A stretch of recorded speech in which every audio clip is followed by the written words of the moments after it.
Bapak-bapak pergi ke restoran yang berbeda setiap hari. Dia hanya memesan satu porsi pangsit. Ini sudah menjadi restoran ke-80 yang dia kunjungi. Namun, dia melakukan ini bukan karena suka makan pangsit, melainkan untuk mencari pembunuh yang mengurungnya selama 20 tahun. 20 tahun yang lalu, dia baru saja bertengkar karena menolak untuk menghadiri pesta ulang tahun putrinya. Dan bertengkar hebat dengan istrinya.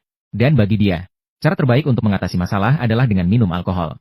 Di bawah pengaruh alkohol, dia mengalami pertemuan tak terduga dengan seorang wanita cantik di tengah hujan. Dan ketika dia terbangun, dia menemukan bahwa kamar hotel ini cukup aneh.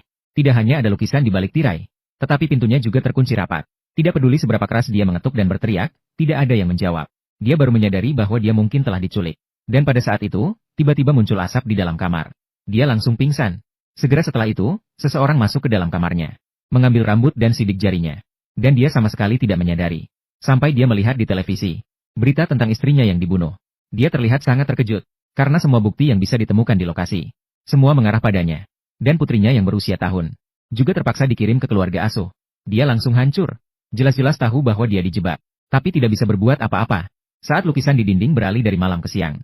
Saat itu akhirnya ada seseorang yang datang membawakan makanan. Tapi yang tidak bisa dia terima adalah makanan setiap hari selain kemasannya yang berbeda. Isinya ternyata semua adalah pangsit. Tapi dia hanya bisa menahan diri untuk memakannya. Karena hanya dengan hidup dia bisa berharap menemukan pembunuhnya. Dan di sini tikus menjadi satu-satunya temannya. Tapi pada hari itu dia menemukan temannya hilang. Sampai dia membuka tutupnya baru dia menyadari. Temannya ternyata dijadikan makan malam. Dia mencoba memecahkan cermin untuk meluapkan kemarahan di dalam hatinya. Namun ketika dia terbangun lagi, dia baru menyadari bahwa lukanya telah dibalut. Dan dia juga dicukur rambut dan jenggotnya. Dan dia akhirnya menyadari. Setiap gerak-geriknya diawasi setiap hari. Namun pria di balik pengawasan juga tidak akan membiarkannya mati dengan mudah. Dengan cara itu, dia menjalani 8 tahun dalam kebingungan. Ketika dia hampir menyerah untuk melawan, dia secara tidak sengaja melihat di televisi.